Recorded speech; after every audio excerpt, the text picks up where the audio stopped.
Welcome to today's lesson.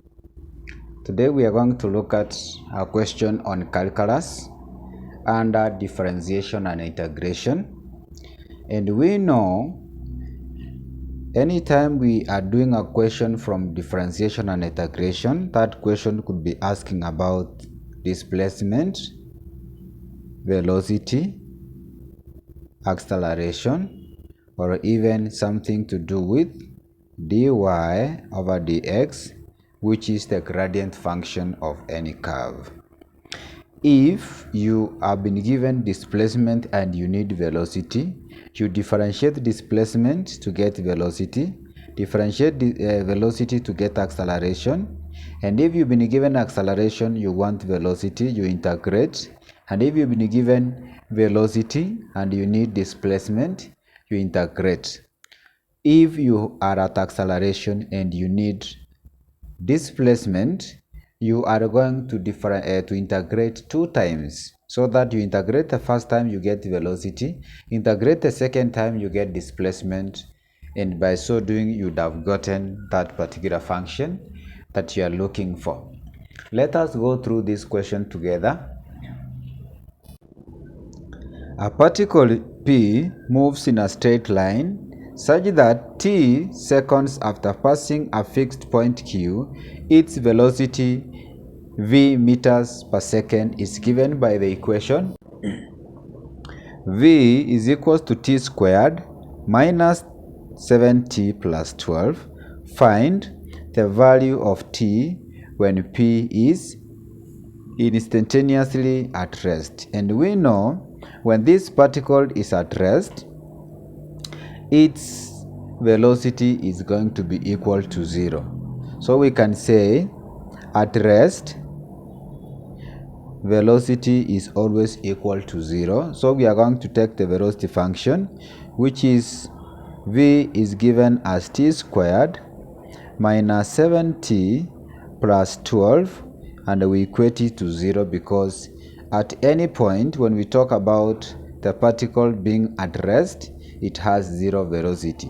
Since we have been given the velocity function, we take this velocity function and equate it to 0 so that we can get the time at that point. If you look at this function here, it is quadratic in nature, and therefore we are going to use product sum factor method to work this question out. So our product is going to be equal to the coefficient of t squared, which is 1. You multiply by the constant c for us to get 12, and the sum is always equivalent to the coefficient of the linear term, and our sum is going to be equal to minus 7. So we need two numbers. We need two numbers here whose product is positive 12 and their sum is negative 7, and those two factors is negative 4 and negative 3, such that negative 4 times negative 3 you get positive 12, negative 4 plus negative 3 you get negative 12. So having done that, now we take t squared, we minus, instead of now using the linear term, we use these two numbers, that is minus 4 of course t minus 3t, such that minus 4t minus 3t will give us minus 7t, and lastly plus 12, and this one is going to be equal to 0. At this point now we can factorize them in pairs. So we look at the first pair. Between t squared and 4t, the common factor there is t into t is outside. For us to get t squared, we multiply by t minus, already t is out, so to get minus 4t we put minus 4 there. Then we come to, or once we have the first bracket, we can just put it here straight. Then we look at the second pair. Which number we supposed to put outside, so that by multiplying it by t we get minus 3t. That one is minus 3, and minus 3 times minus 4 will give us positive 12. So from here now we can take the factors outside the brackets, which is t minus 3, and we pick one of the brackets since they are the same, t minus 4, and this one is going to be equal to 0. From here now, we know either t minus 3 is equals to 0. If we take 3 to the other side, our t is going to be 3 seconds. And if we take t minus 4, we equate to 0. Our t, once we take minus 4 to the other side, it's going to give us 4 seconds. That means the value of t when this particle is at rest, the particle is at rest between 3 seconds and 4 seconds respectively. B, we are supposed to find an expression for the distance in meters moved by p after t seconds. Distance here means displacement, and if we have velocity and you need displacement, you are going to integrate the velocity function for us to get the displacement. So we can say our v is going to be equal to, we have t squared minus 7t plus 12, and we need displacement. For us to get the displacement, we are going to integrate. This is the sign for integration. That is t squared minus 7t plus 12, and we are going to integrate this function in respect to change in time. From there now we can move forward. We know when we are integrating, we take the first function, which is t squared. We add 1 to the power, we divide by the total new power, which is 3. Then of course minus 7, this is 7t, t is raised to 1, we add 1 to the power, then we divide by the total new power, which is 1 plus 1, which is 2. Then of course this is plus 12. To integrate 12, we simply add that t there. So in other words, our displacement function is going to be equal to s is given as t cubed over 3, we minus 7 over 2 t squared plus 12 t, and of course finally we add c, which is a constant of integration. And we know that when t is 0, our displacement will automatically be 0. And if you substitute the values of t here and the value of s in this function here, we are going to end up getting our c as 0. And therefore now our specific function in this case will be equal to displacement being given as t cubed, we divide by 3, minus 7 over 2 t squared plus 12t plus 12t, and this is the answer to this particular question. Then the total distance traveled by p in the first 3 seconds after passing point Q.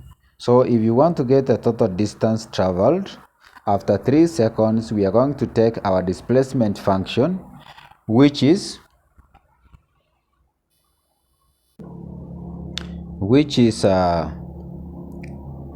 t cubed divided by 3 minus 7 over 2t squared plus 12t, and we say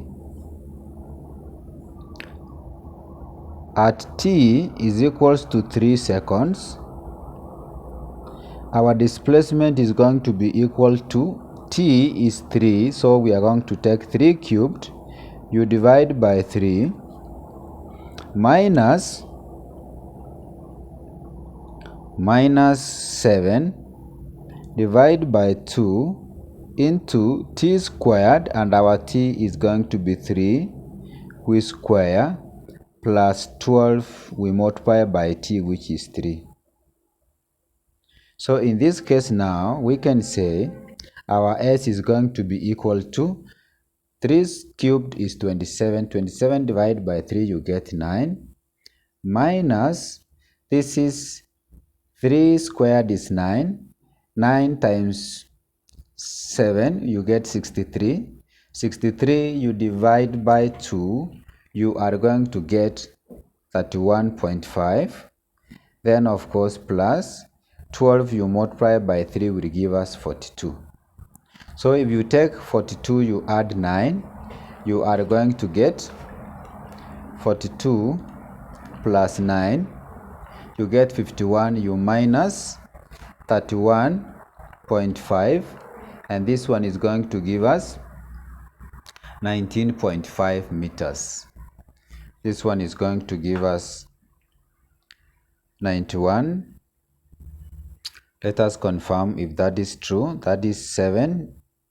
3 squared is 9. 9 times 7, and of course will give us 63 divided by 2 to get 31, and this is 36. 12 times 3 you get 36. 12 times 3 you get 36, and if you take 9 plus 36, 36 plus 9, you get 45, and 45 minus 31.5, you are going to get our displacement being 13.5 meters, and that is the answer at that particular point. Another thing that we are supposed to look at is, and our part D is talking about getting the distance of P from Q when the acceleration is 0.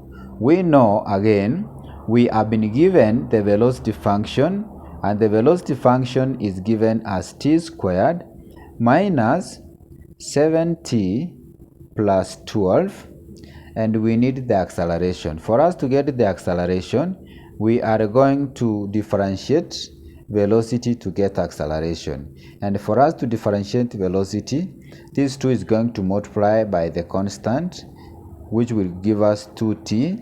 And of course, when you want to differentiate 7t, so this is the same as 7t, you raise it to 1. 1 times 7 will give us 7. Then you minus 1 from the power.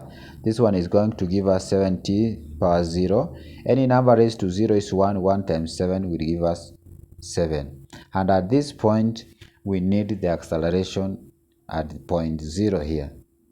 So, when the acceleration is 0, our time is going to be equal to 2t minus 7 is equal to 0, 2t is equal to 7. If you take minus 7 to the other side, it becomes positive. You divide by 2 on both sides. 2 and 2 will go, and our t is going to be equal to 3.5 seconds. In this case now, if you want to get the distance when our acceleration is 0, the acceleration is 0 when it is 3.5 seconds.